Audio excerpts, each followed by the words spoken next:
Hello and welcome to another stream. Today we're going to be working with an isolated vocal track and trying to build a track around it.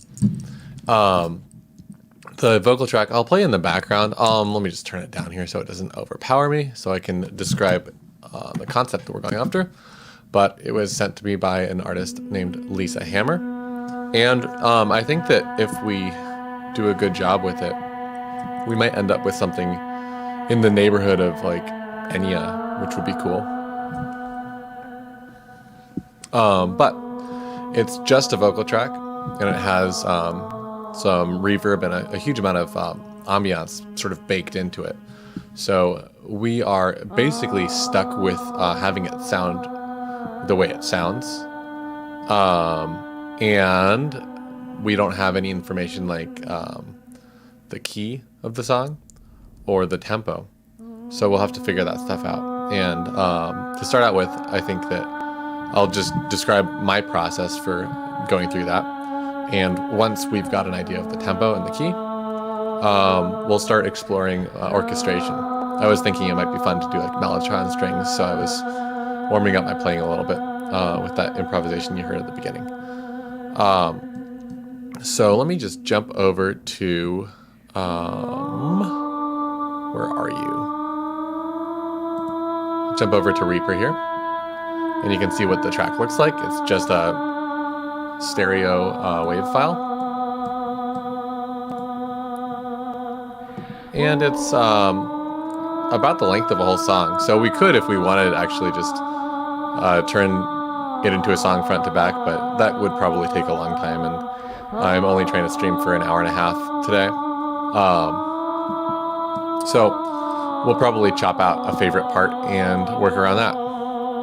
And as a starting point, I'm just going to look for context clues for a key, and I'll just play around, so definitely not enough. That note's a B. I'm just tapping around on the keyboard until I find a note that matches.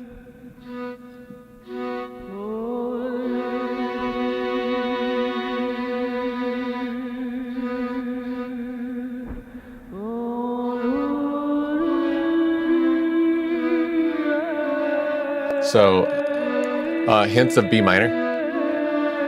Got a B and a D and a C sharp. You're hearing an A in there.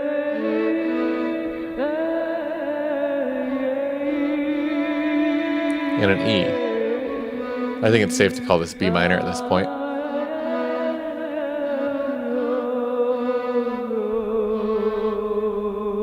Ooh. An accidental. So there's a G sharp in there too sometimes.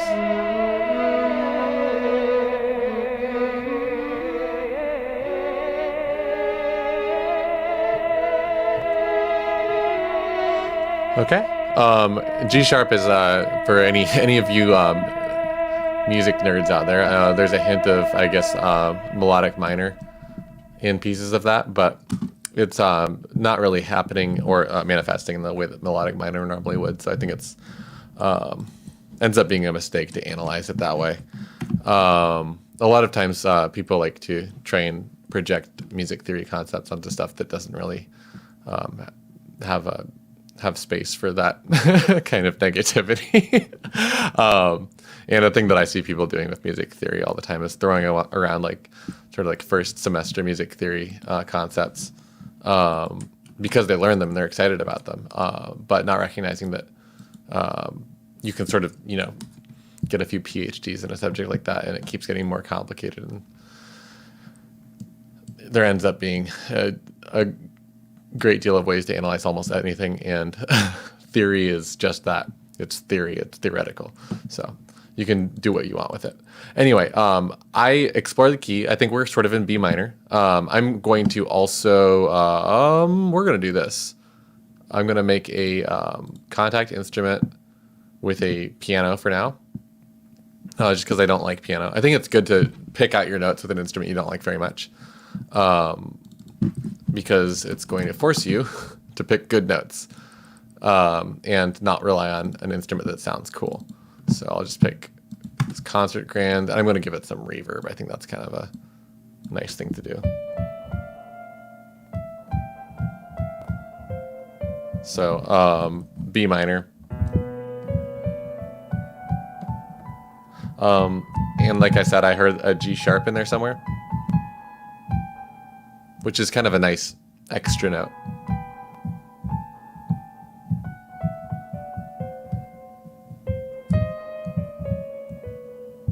Cool. So we've got the keyboard where we can see what notes I'm playing, and we need tempo now. So I've got a tap tempo on my keyboard.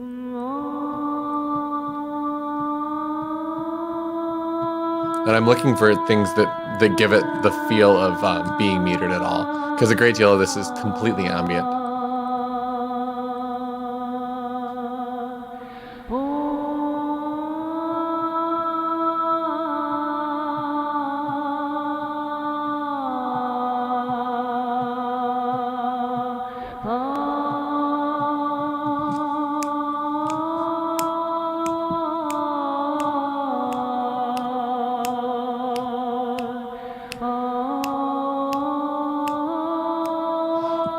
Something like that could maybe work.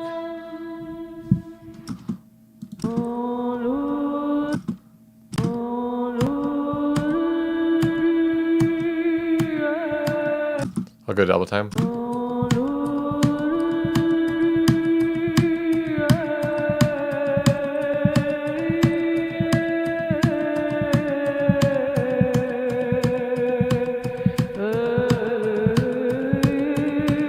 Okay, something like that could work as a starting point. And as our next step, I want to have pieces of this chopped up.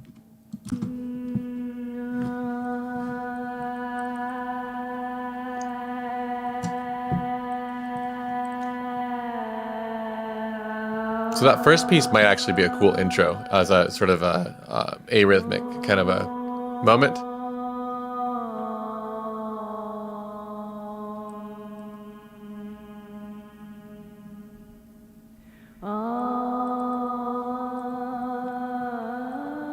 And then this piece here is starting to feel like we could do something with that.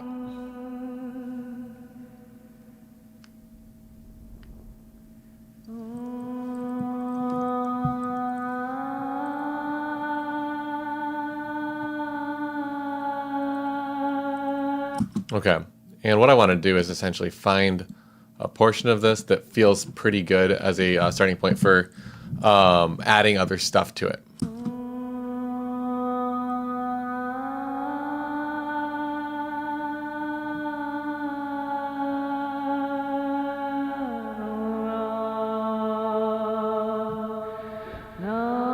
This part feels very metered.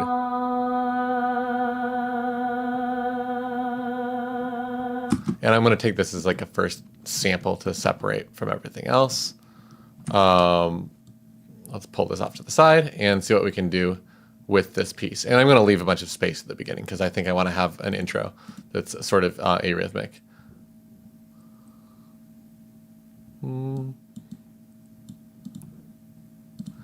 And this, I want to start right on the beat.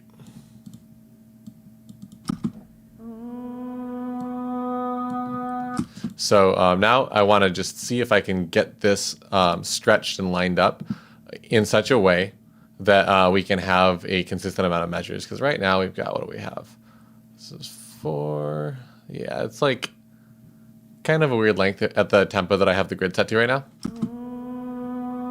And to figure out if I like that tempo, I can add a percussion instrument of some kind. Okay. And I'm going to choose one of these orchestral percussion things. Let's do the tom ensemble. And I don't want this armed. I'm just going to program something in. Just a quick groove.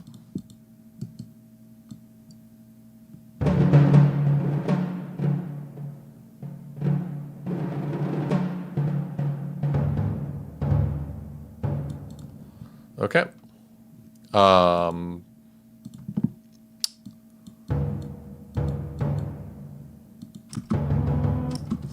Too fast. And this is going to sort of function like a metronome with accents.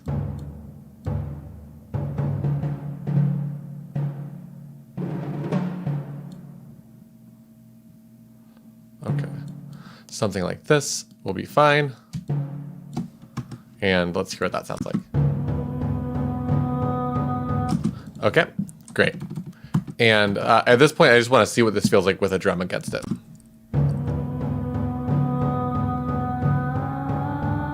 Okay, off the bat, this is starting a little bit late.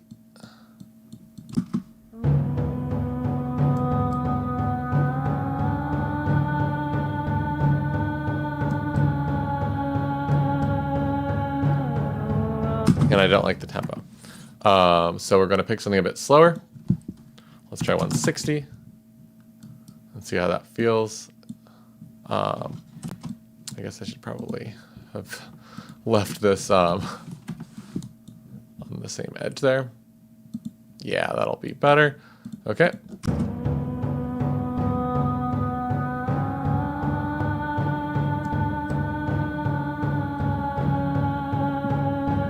Okay, I'm going to go a little bit slower than this. 144. Wild guesses. And once I have this in, I think everything will go much faster. So I'm looking for that. You can hear that that's a place that would make sense for a rhythmic change. Ba-da-da.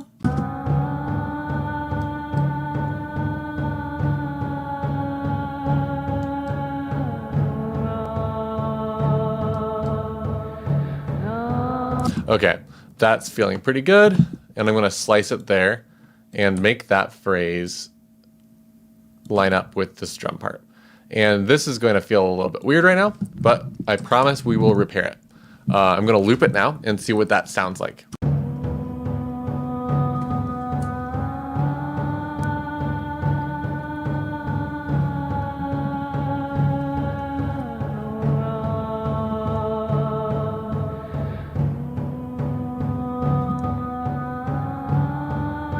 Okay, so we can hear that that now sort of feels like it's in time with the drums. And I can start adding other stuff to it if I wanted.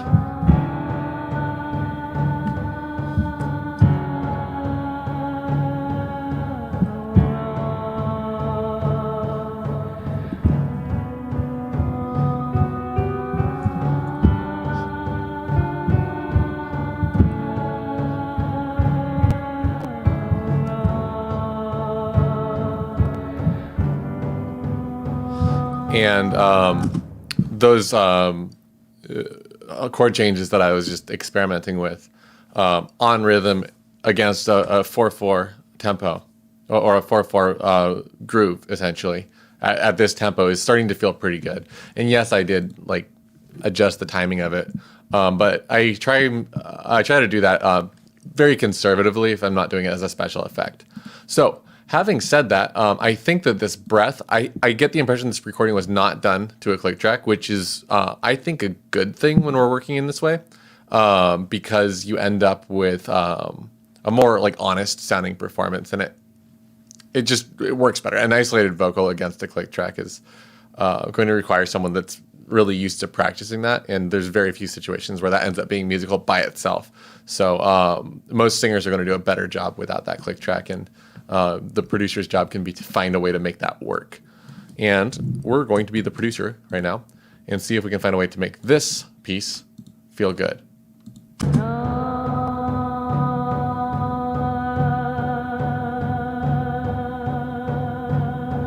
This one's great. Just one note.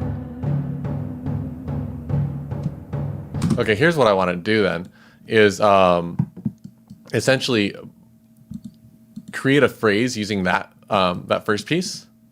And I actually want to see what I can do with looping this and having it end with this other phrase. And I'm thinking that if I bleed this over, I can steal some of the reverb trail, maybe, and make this feel a little bit less forced. Actually, that'll work. Let's do that, and I'm going to see if I fade in there. I think this might actually work. Fantastic. And then this piece here needs to bleed over as well. I'm starting to like that drum. It's dangerous. Repetition makes your brain think something's good. And in this case, if you're not careful, something that's not good, if you hear it a bunch of times, will start sounding good to you. So the goal ends up being, make it sound good for realsies.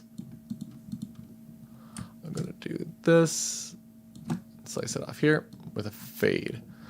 And I'm also going to cheat a little bit and send this through my reverb channel. And I'm doing that to create more of a cohesive loop. I'm going to send it through -10 right now, and let's see how this feels. And maybe this is a starting point for a track.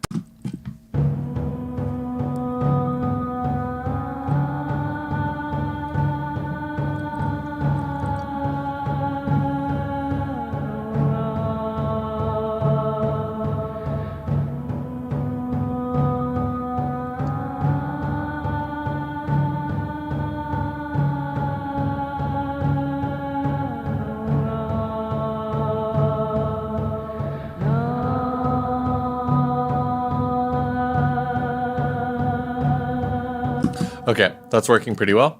And with the right harmony, that could be pretty beautiful, I think.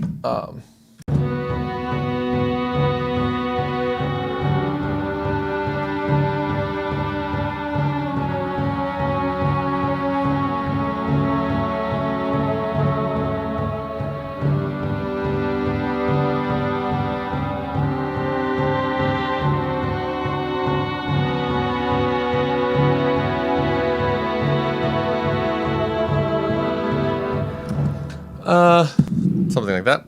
Probably not exactly what I just played. Let me see if I can find something else to use instead of this loop. It's actually starting to bother me that it's exactly a repeat when I've got all this other delightful material.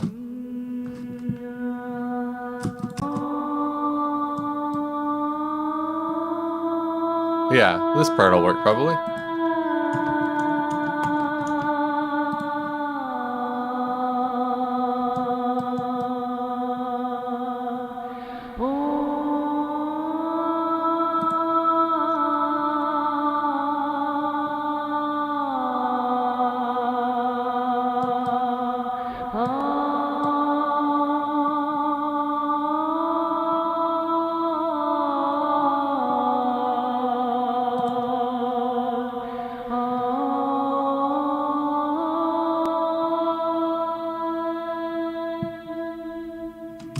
This piece here should do fine. And I'm going to try replacing this with the other piece and see how it goes. And I'm just trying to get this to slice to the right spot.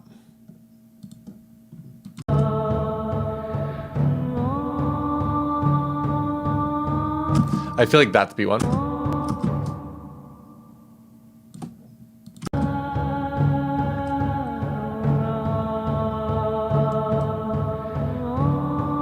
Yeah.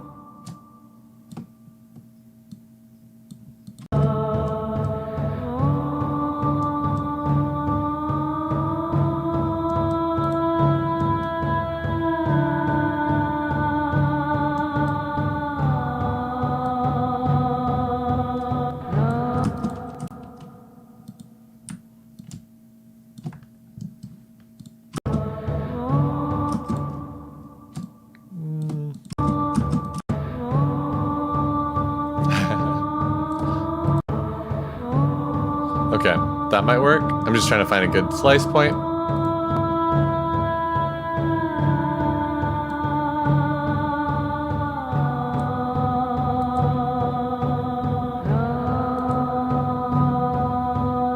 And that would work if it didn't have that horrible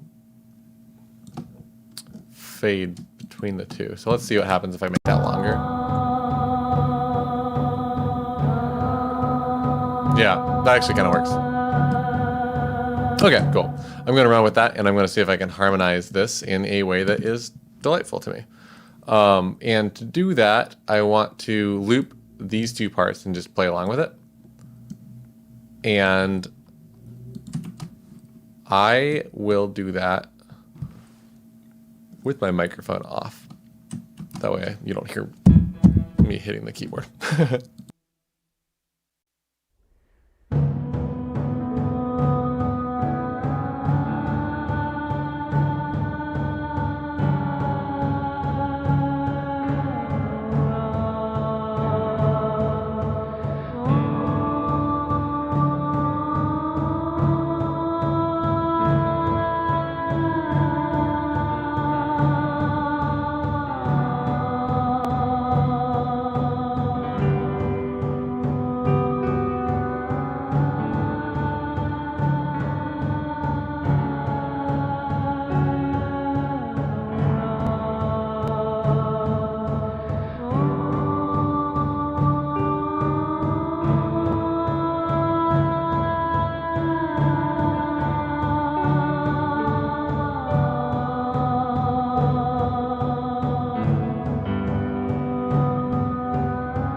Okay, so I think I might go for that.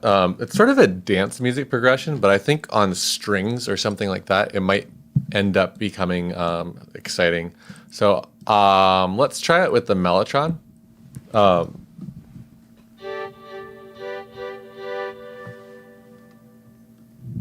And maybe with the mode. What if I just do that?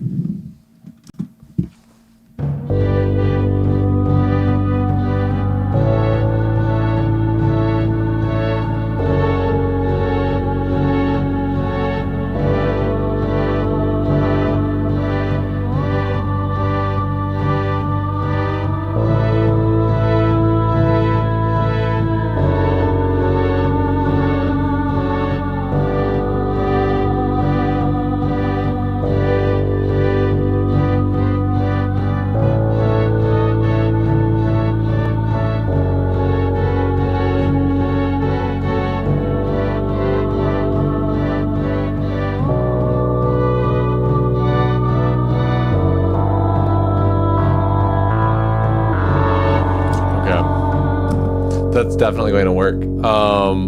I just have to decide exactly how to arrange it, and I will do that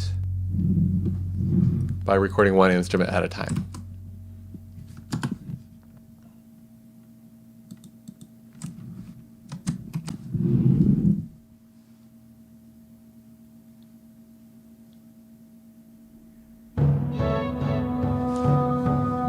Starting on the correct notes, of course.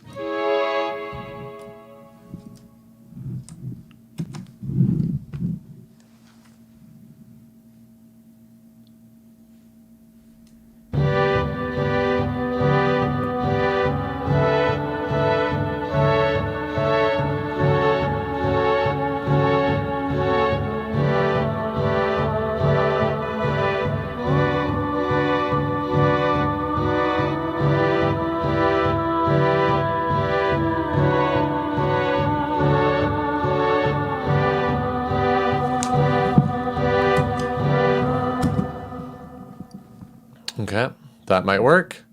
Let's throw on another instrument, perhaps this mini Moog.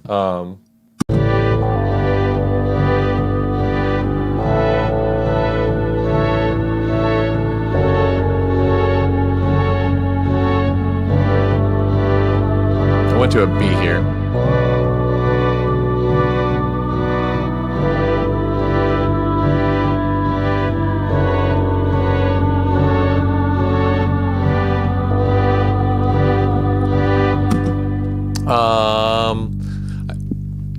I think that that might be too intense for now, and using a another sampler instrument might be a better choice. Let's go for maybe more strings.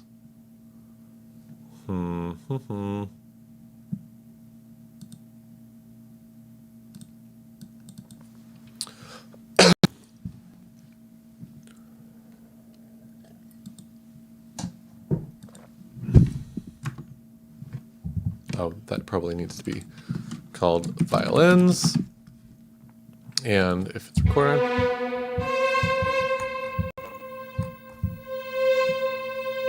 let's just show you how this works.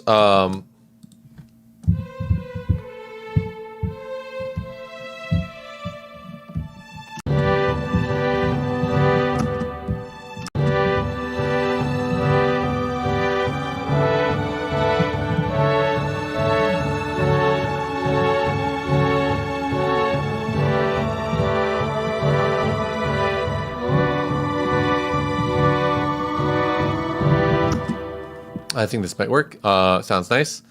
I'm going to switch angles here so we can see what this stuff's for over here.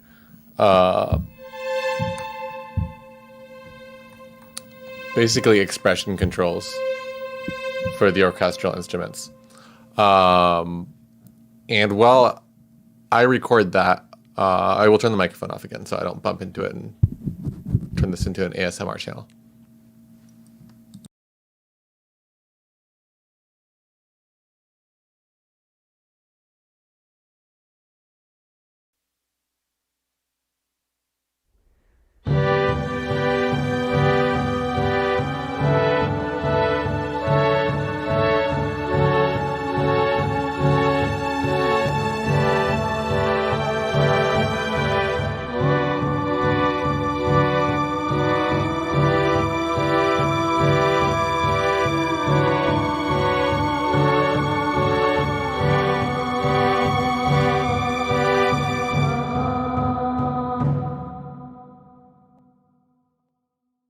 Nice and simple. And we end up with this MIDI sequence. And to show you what's going on in there, I want to open this MIDI sequence up, and we can check out all the stuff with dots in here is things that have MIDI stuff going on. So this right here is the faders are recording this MIDI that you see down here, and they're recording this one as well. So I'm using essentially more than just what you would get with the mod wheel on the keyboard. I'm also getting some channel pressure information. I actually don't know if that's doing anything on this particular sound, but that's from the keybed. That's like stuff like aftertouch is going to lead to more MIDI information being recorded. And for now, I actually kind of want to see what's on the mod wheel in here. Oh, there it is. So now we can sort of see where the violins are getting louder. And this, I'm just going to make it an even amount of space. And let's just hear what this sounds like.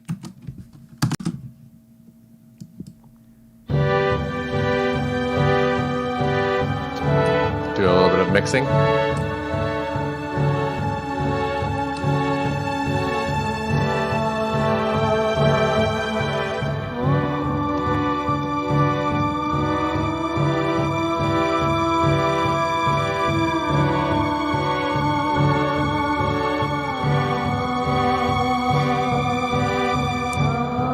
Nice. Okay, now the weak link seems to be the percussion. And because I've been doing a couple of examples in recent videos and streams on samples as percussion, not from a pre-made library like in Contact, I am going to make an instrument using some of these samples from one of these recent libraries. I don't know which one. I'll find something. Why don't we use MISC one-shots? I'll use one of the Orang samples, and I'm going to use one of the ones that I made with the Casio. Let's just call this percussion samples. And we'll use the Reaper sample.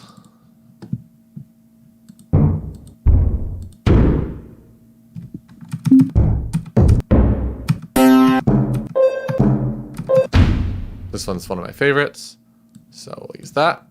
And another sampler with one of my Casio samples, which do exist as one-shots in those libraries if you download them.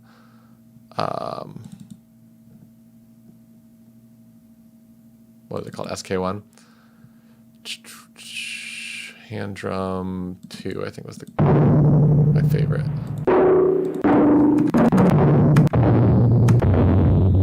Yeah, let's put this in. Cool. Okay, and now the combination of both these will be hopefully kind of an interesting sound. I'll do some envelope shaping, and let's set our input to MIDI. Let's just do all channels. I don't want to deal with that. And record arm this. Cool. Okay. Max voices can go to 1 on both of these. The volume of this one's going to go down quite a bit. Let's just go to -6 on both of these for now. And I'm going to take minimum volume down to like a lot, so that there's some range of amplitude. This is just going to mean that if I play the sounds, it's going to change the pitch of them. I mean, the volume of them, rather. I'm also going to give these snappier envelopes, so just pulling down the sustain level and giving it kind of a rapid decay time. And we're going to shorten these and give them a bit of a release time as well. This one doesn't need as much work, but I'm actually going to start it a little bit later. Give it a bit of a snappier envelope, and again, just pull this over. So there we go.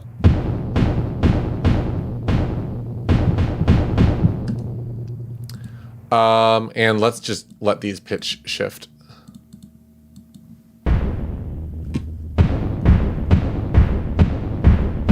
Cool. That's pretty neat. All right. I think that I'm happy with that as a starting point. And let's see what happens if I... Oh, what if I allowed 2 voices? That way I can have 2 pitches going at the same time.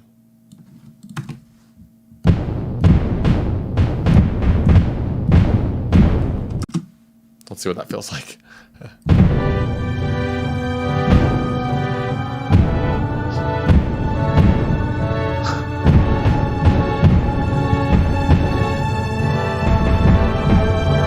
It's okay. Tolerable. I will worry about it more later. For now, I'm just going to record a part with it and call it good. Turning down the track as well.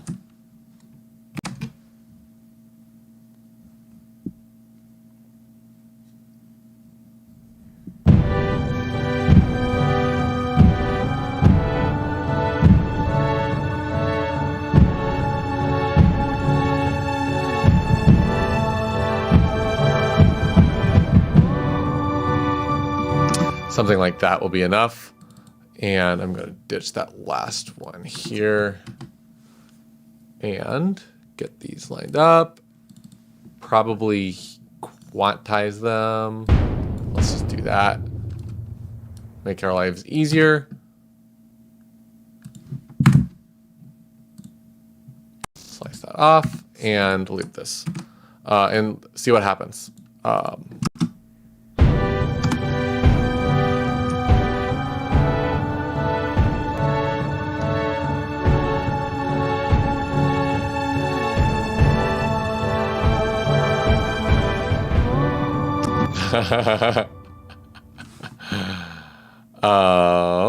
What happened here?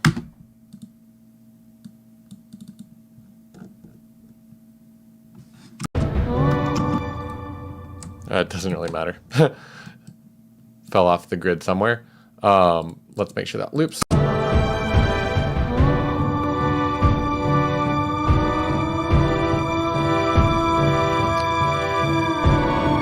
little bit of extreme reverb.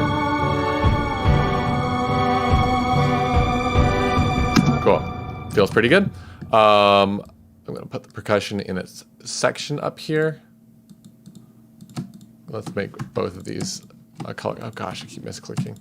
Both these can be a color together. And nothing in here. And that feels pretty good so far. This is starting to bother me though. And I'm going to glue these together and humanize them. That's the H key that I'm using in Reaper. And I'm going to do that with a good deal of timing and velocity on both of these. Humanize. Let's do it for MC. And this is going to make them a little bit sloppier.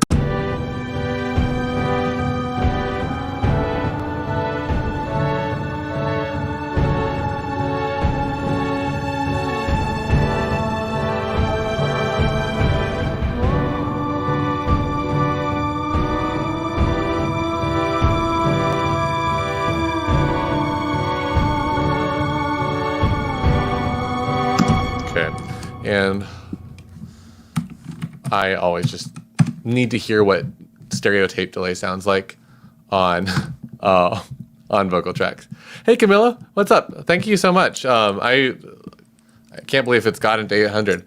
And as I've been saying, me and my friend are going to do a big, amazing synthesizer live stream when it hits 1,000 subs. I'm gonna bring him on, and he's got a big modular system. And we're just gonna plug cables into everything. And he does he runs live stream shows for like higher level people. So he's got all the know-how for different camera angles and stuff like that. So we're gonna have like a wall of modular and like a couple of mini mugs. Just a completely overboard thing when it hits 1,000 to celebrate. So let your friends know. So here we are with something that's sounding okay, but I think it kind of needs harp, doesn't it? It seems like the kind of song that would benefit from a harp. Let's just take a look at what we've got here. I think there's a harp in. What if we use like sort of a cheap sounding harp? What if we use my my Casio harp? Yeah, let's do that. Let's use the SK1 harp. This is gonna be cool, actually.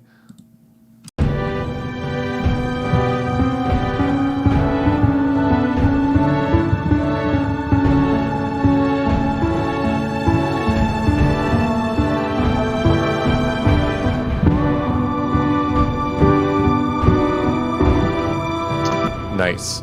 Feels good. Yeah, Camila, I'm excited about it as well.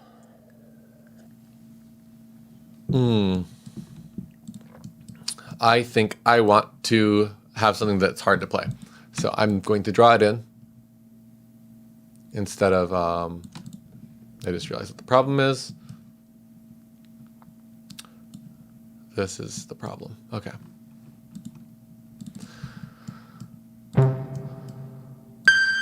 Oops, that's too high.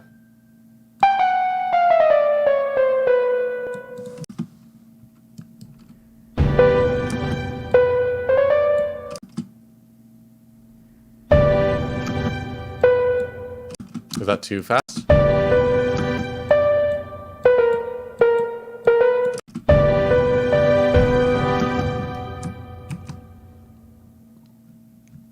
This is going to be key snap.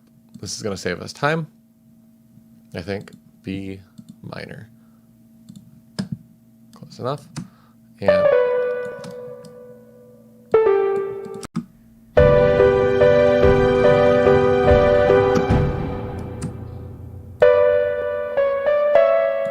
essentially what I'm doing here is trying to keep all the stuff as chord tones.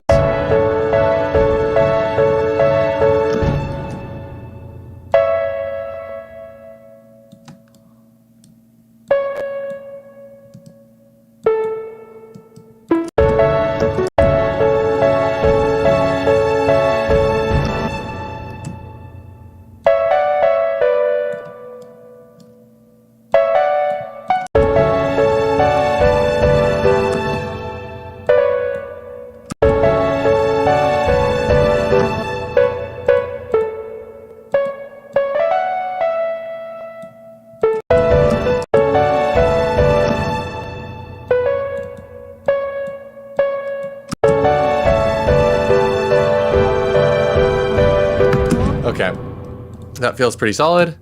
The repeat needs to start on a different chord because this is a, what was that, a B minor, I think. So if this goes here, I think the other chords were pretty close to the same.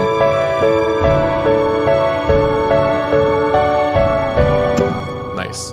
Okay, gluing these together and humanizing them. Turning the volume down a bit as well, kind of loud. And this is going to get a bunch of reverb too. I'm going to make this very, very ambient.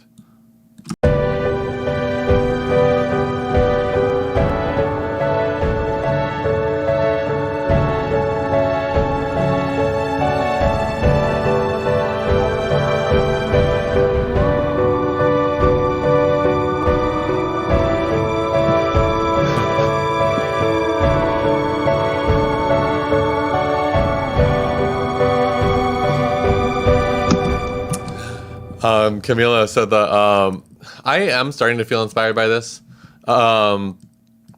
Usually I give myself a deadline to finish working rather than a deadline to start being inspired. And if I'm working off of stream, I'll bounce around and start different projects and find something that inspires me. But on stream, I find a way to get inspired. And this is starting to feel pretty solid, I think. I also want to leave in some of this intro material now. And maybe start bringing in some off time things, maybe some stingers on the way in.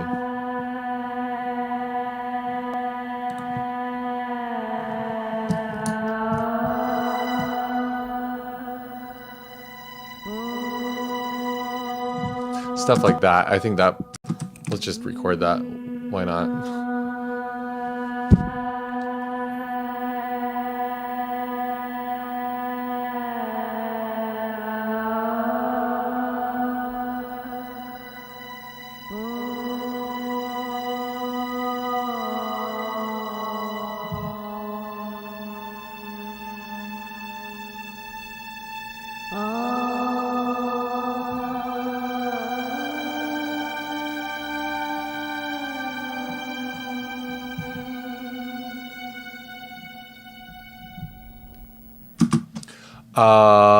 Who knows? Maybe that'll work.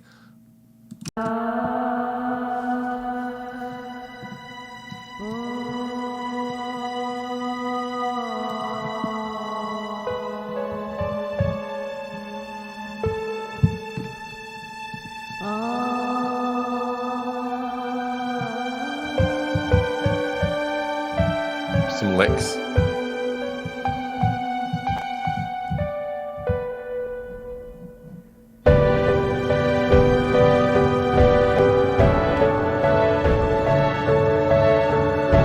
She needs to be louder.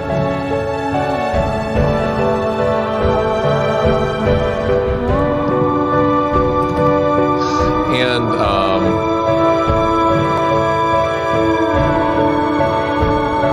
softened up a bit, I think.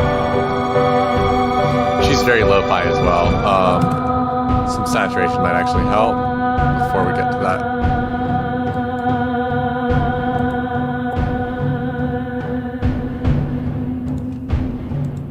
Okay, nice. I'm going to try throwing in a couple of little harp notes.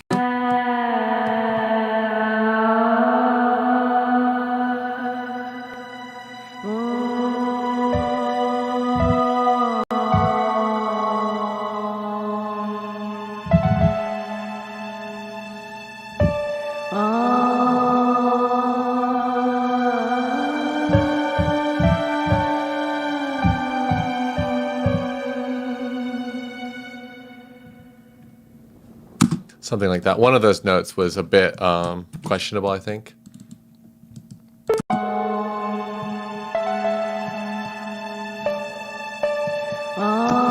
Let's make that line up with the change in vocal parts. Maybe right here. That's probably good. Nice.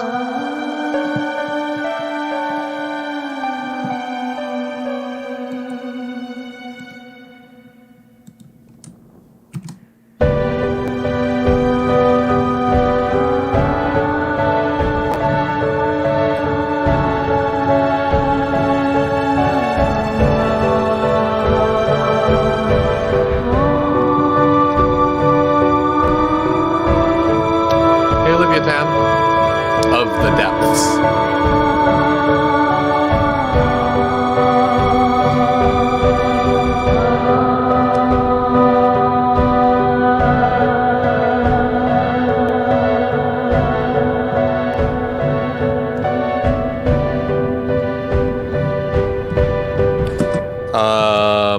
Let's take over here with an instrumental melody and make this melody, this last note, quite a bit quieter. Maybe the violins can take over or something like that.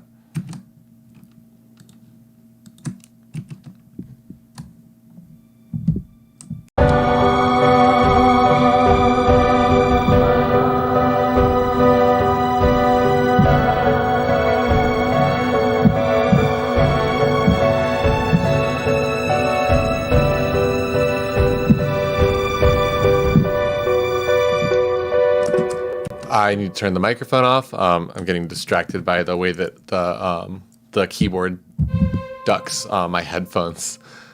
And no one in the chat knows what I'm talking about when I say that, because you don't know what I'm hearing. But the way that I have myself monitored creates a problem when my mic is on and I play a very hard note on the keys.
My microphone, of course. So, sounds pretty cool. I think I like where it's going. This part needs a little bit more excitement. Maybe I do want this to just hit right away. Let's try that mini mode, see what feels good. I think that it's hooked up to take a MIDI sequence, which might make my life easier. I could just mess around with it, but I guess I could also just play it, huh? Yeah, let's just play it. I think it started on a G or something.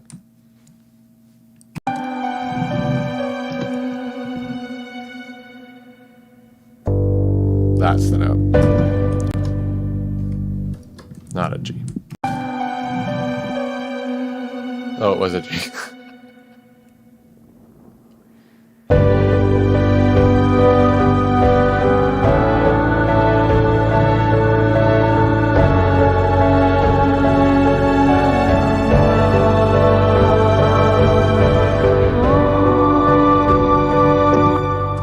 And that was a B. Okay.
last bit.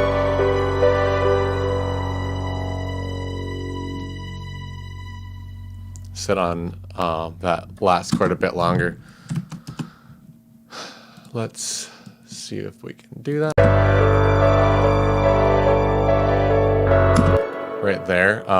If we made that a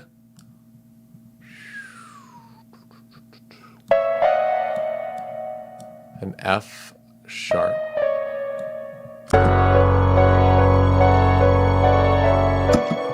With the suspension. What if it was I might do this. Yeah, let's just do it to be funny. That's the wrong thing. This is called a picardy third when you end up on suspicious of a minor chord and you end up on a major chord.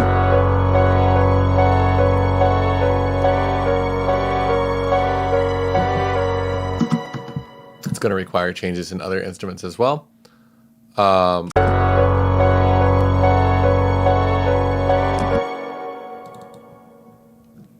I think this kind of just needs to be a repeated note. And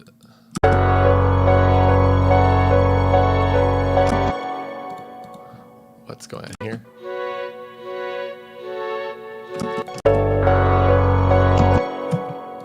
I think it's just to see if it works. That's what we got to do. And keep the percussion going.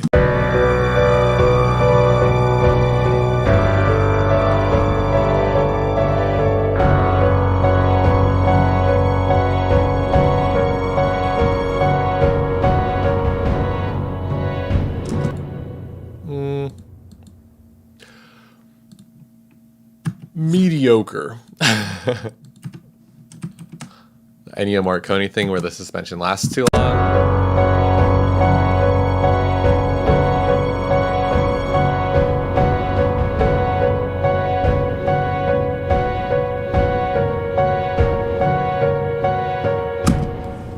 Not liking it.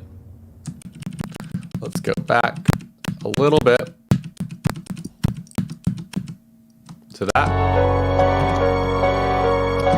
And I want this to resolve to minor.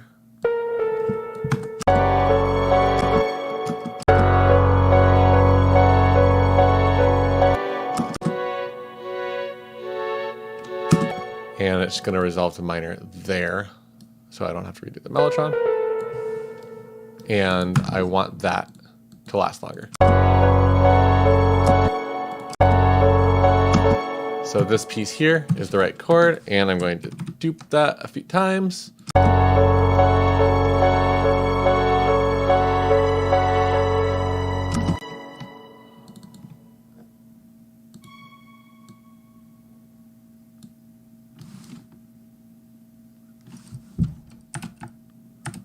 Can I keep the expression? Maybe, maybe not. Sort of draw it and cheat.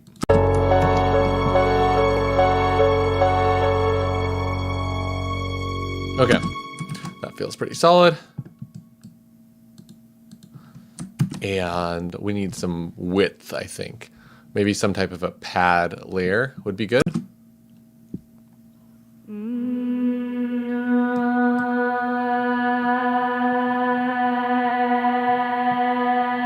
Oh.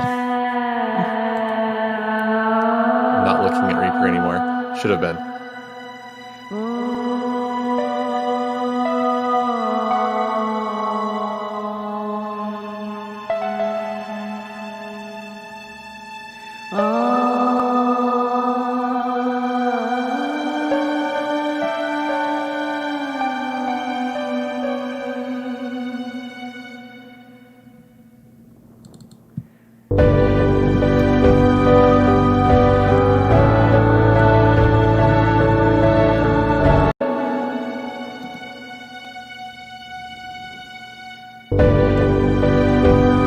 Find a good stopping point for that.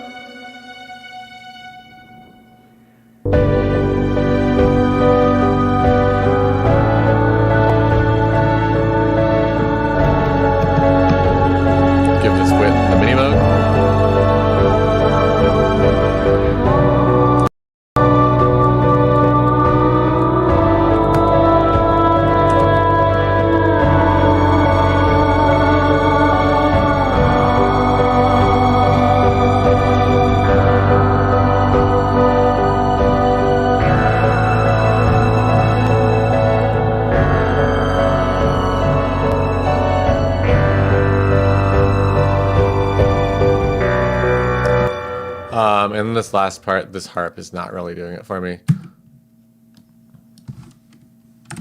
None of that really is.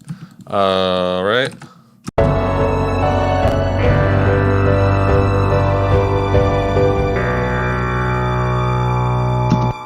Even that, I feel like this ends up being one of those like drop moments in the movie trailer. One shots, I think. Where do I keep that? SFX libraries. Let's just look for impact. There's got to be some stuff. Impact 1. These are going to be horrifying.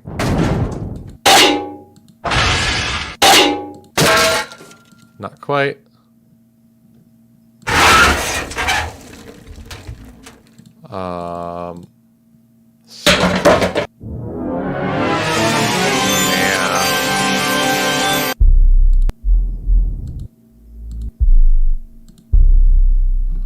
That's actually pretty close to what I'm after.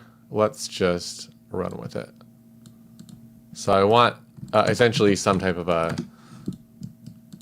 thing that lets us know that we're changing pace right here.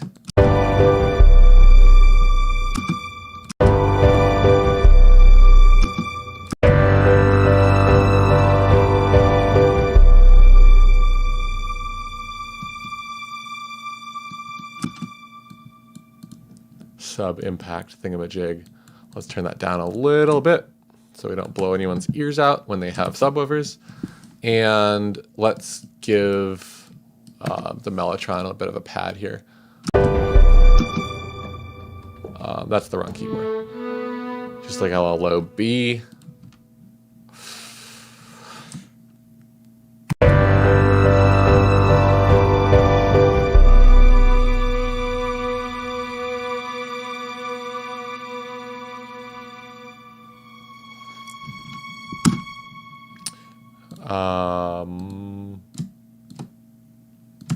Is that good? That should be a chord.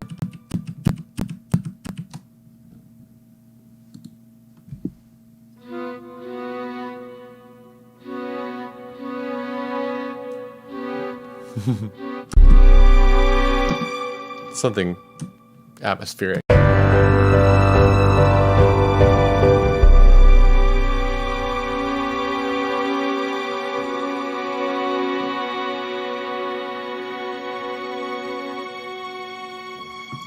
Does that feel good?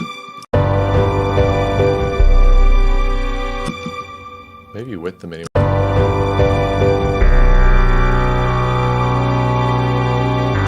If this gets quieter, maybe, and fades out really fast. Let's do that.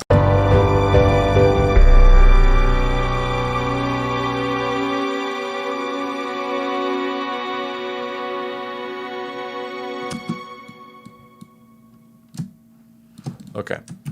Hard to tell out of context. Let's zoom out and think about what leads into something like that. Something in the percussion section would probably help.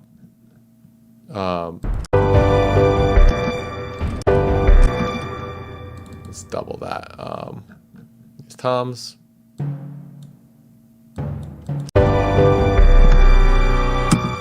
And I want to give it like a wash of I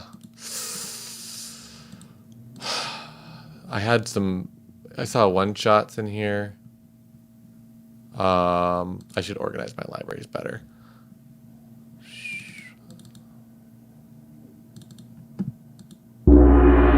This is the gong in the other room. Let's do that. Little reversey boy button. And fade into this for like a whole measure.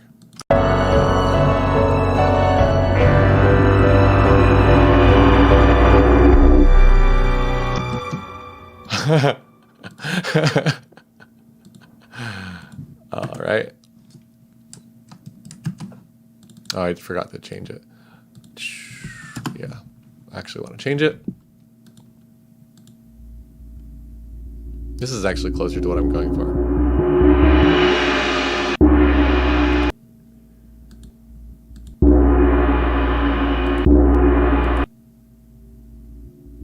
maybe a combination of two of these. And then these two need to be way quieter also.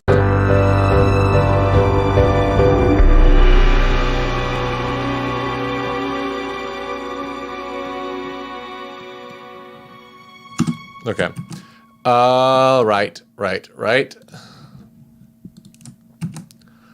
I'm going to slap some quick processing on this and play it back to see how it feels with a little bit more like mixing master bus processing in mind. This is going to possibly make the stream out of time, and it's going to make it very difficult for me to talk while I'm doing it because it's going to create lag otherwise. So I will turn my microphone off, and I'm going to start doing the processing while I'm playing it back from the beginning. And I'm going to use Ozone 9. This is a really good like one-stop shop for this stuff.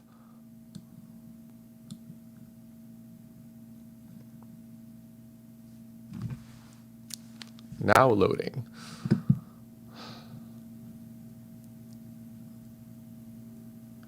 Cool.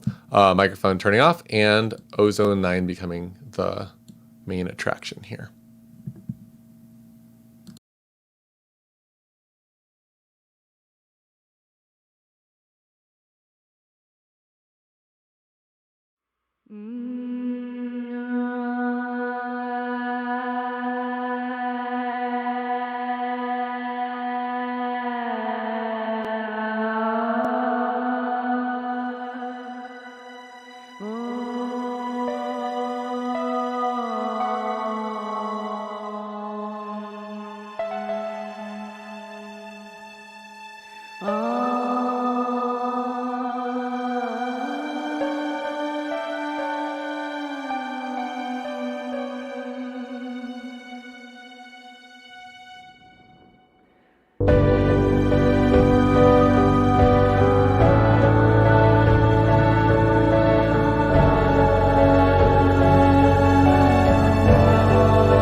Okay, cool. That's sounding pretty decent. I switched back to my other processing just for the sake of the stream, and I noticed a few things that I want to do in the on the individual tracks. So basically, any type of master bus processing like that, it's not necessarily mastering. It can be called top-down mixing, which is when you apply processing to a group of tracks, and in that context, it's really just applying processing to all of the tracks as a group of tracks. And I'm noticing that there's some problems I'm having with the percussion instruments not sticking through the mix as much as I'd like them to. And there's some problems with the width of some of the other instruments that I'm using as well. I'd like to do some panning. Maybe I want to put the harp off to one side and the mellotron off to the other side a bit. And probably want to do some EQ to them.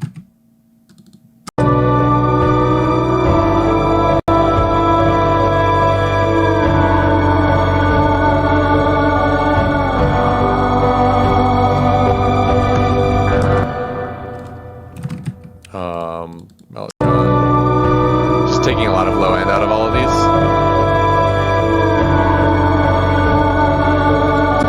And the percussion samples are going to be on a bus here. If I come back to this track, I'll probably add more percussion. And I want to do some processing here as a group. Let's just do the easy way. I want to just make these slap out a little bit more. So this is a transient controller. It's sort of like making a compressor that skips the attack.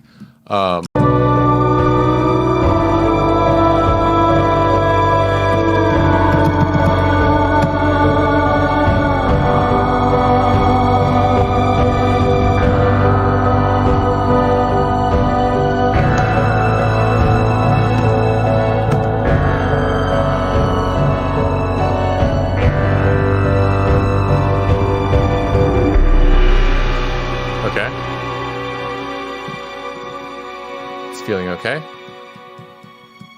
I'm gonna bring some of the low end back into the reverb. Where did the reverb go?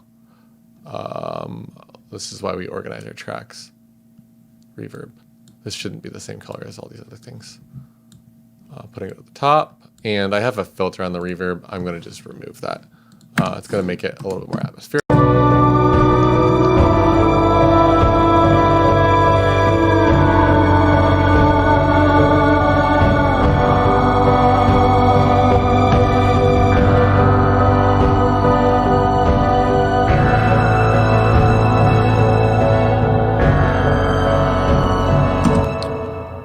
Cool. Let's just do another test real quick where I'm going to switch processing to, not that, what am I looking for? Switch between these two again, turning my voice off.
That's that thing I was talking about.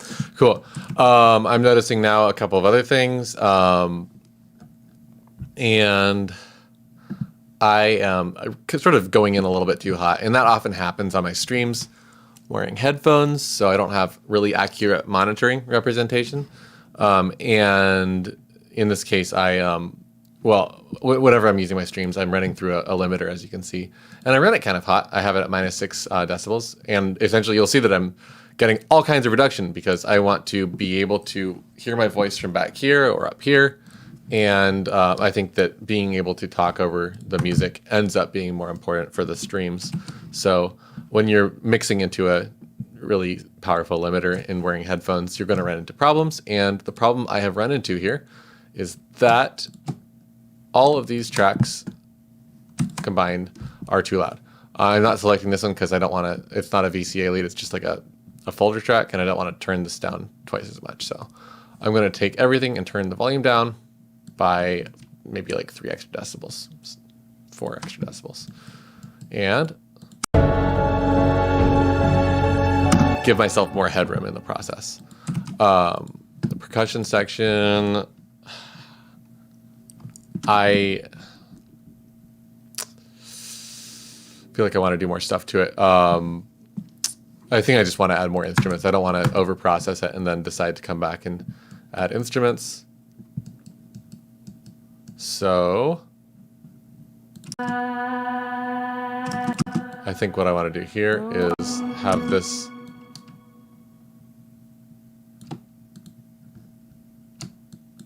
come back in and the track sort of end on the vocals the way it started.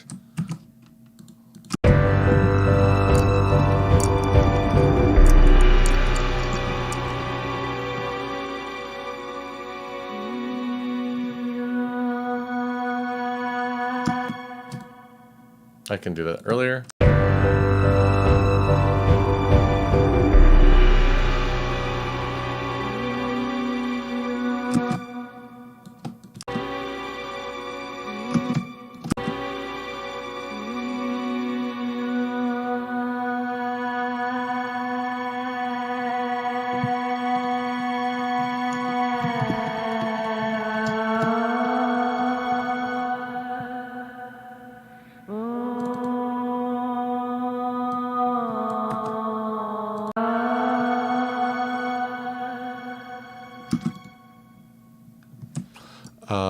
Let that fade out sort of naturally.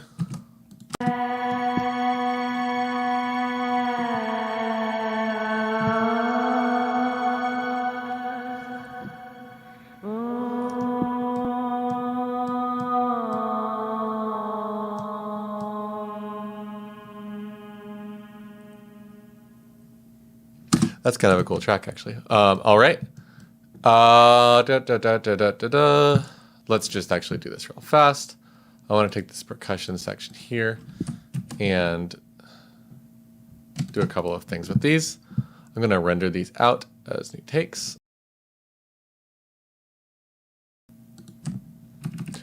Make new tracks for them and essentially take these audio processes and sort of resample them. Let's do that. And I'm going to add maybe some distortion or something. What's a good distortion plugin? Do we have distortion plugins? I don't even know.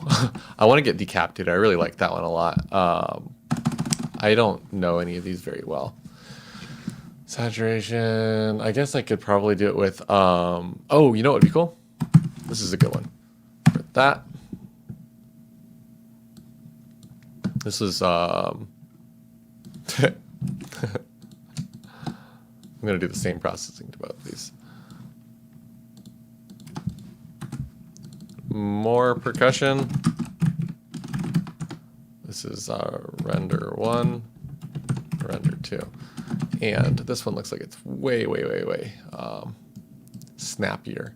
So I'll turn it down a little bit. And let's just hear what this sounds like.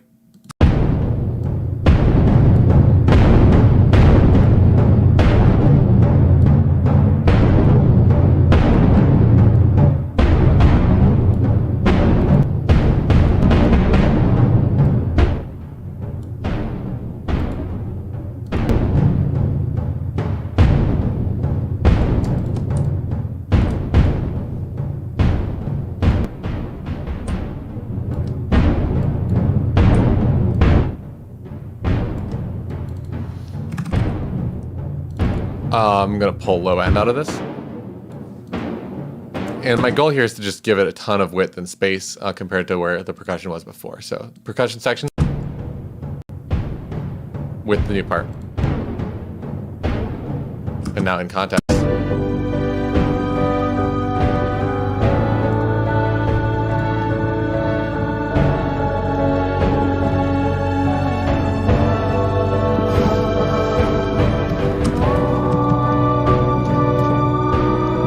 Make this as wide as possible. It's insane sounding.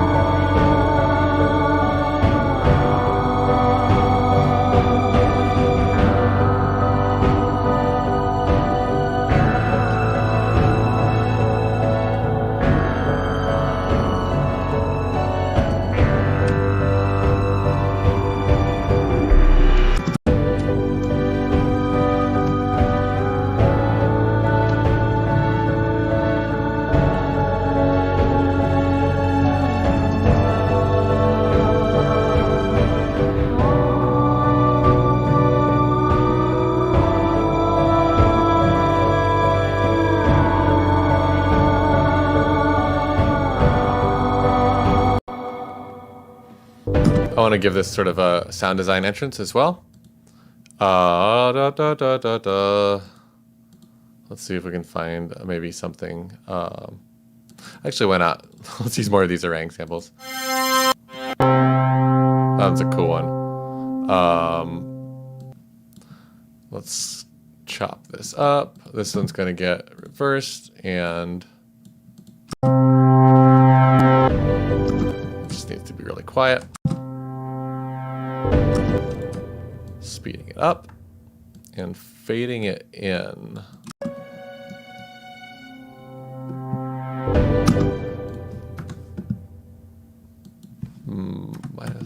-1, is that right?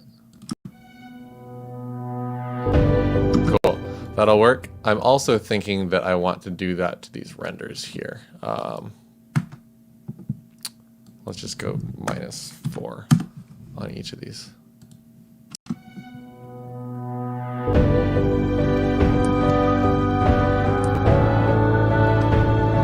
Cool. This one here is going to want some effect, I think. Let's give it cheap reverb. I love cheap reverb. And I want this to also like line up really nicely with the entrance and fade in really aggressively.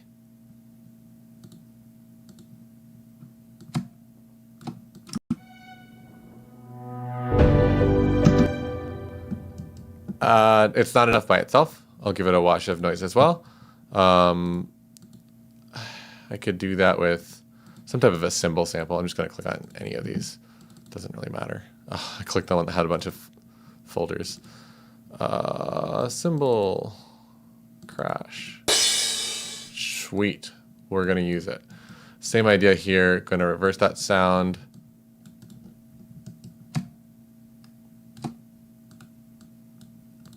Fade it in really hard. And hope it's enough. If it's not, we're going to wash it through the reverb too. It's really loud.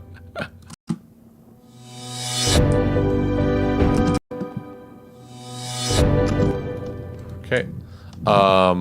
That needs like almost needs like reverse reverb or something.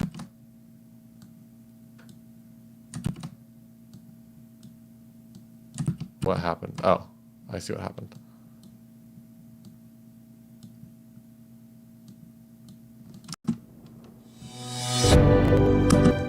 Cool. That sounds good. What could we do with this? What could we do?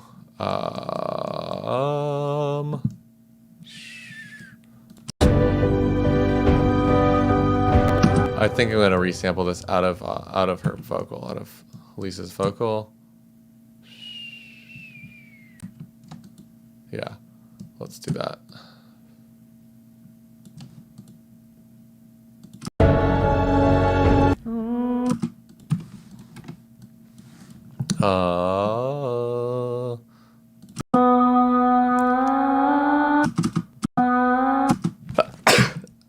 Excuse me. So swap this around. Did I do that right? Yeah, I think this is sort of what I'm going for.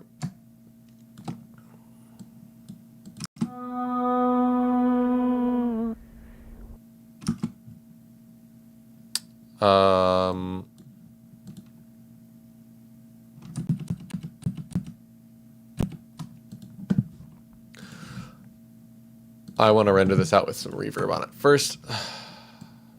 Something like this much.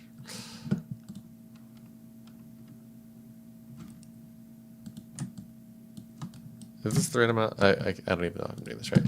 I don't want that. I want this item to have reverb on it.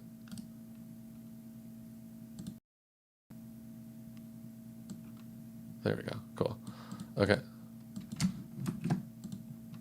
That sounds like this now.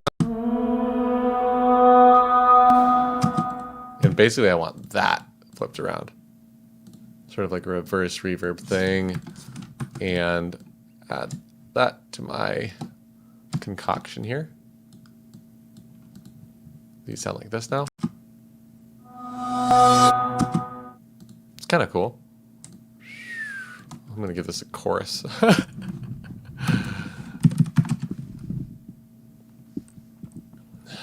Oh gosh, I picked one that takes forever to load.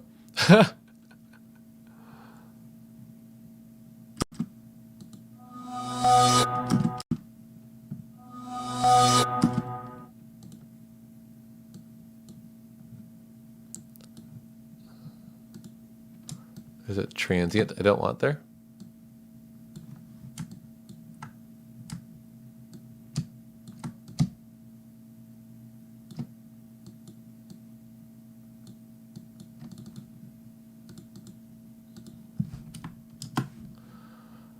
Okay. Cool. That's probably going to work. Let's turn the solos off and see if this sounds good in the context of the track. And then after that, I think we're going to be done. Yeah, that sounds fine. This group is kind of being annoying to me, so I'm going to turn it all down. Sound design. And let's just less.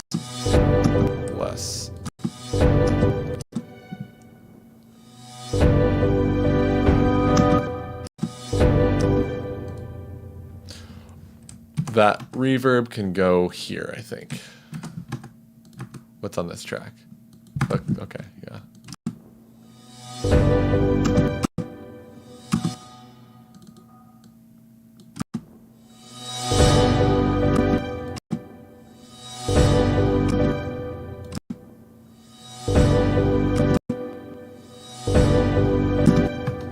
Even less.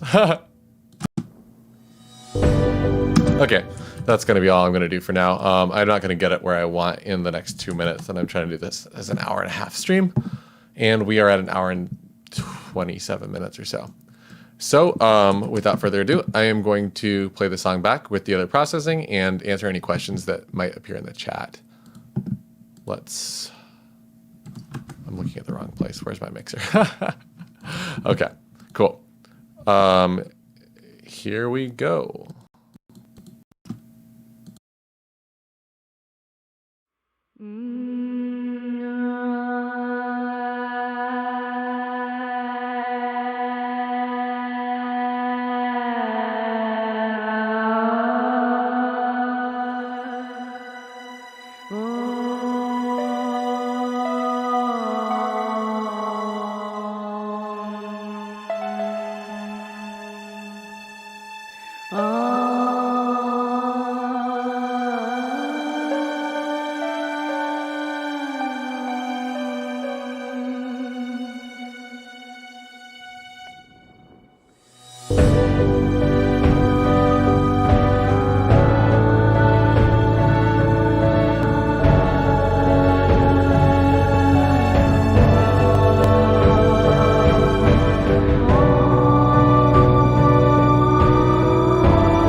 Well, thanks for tuning in.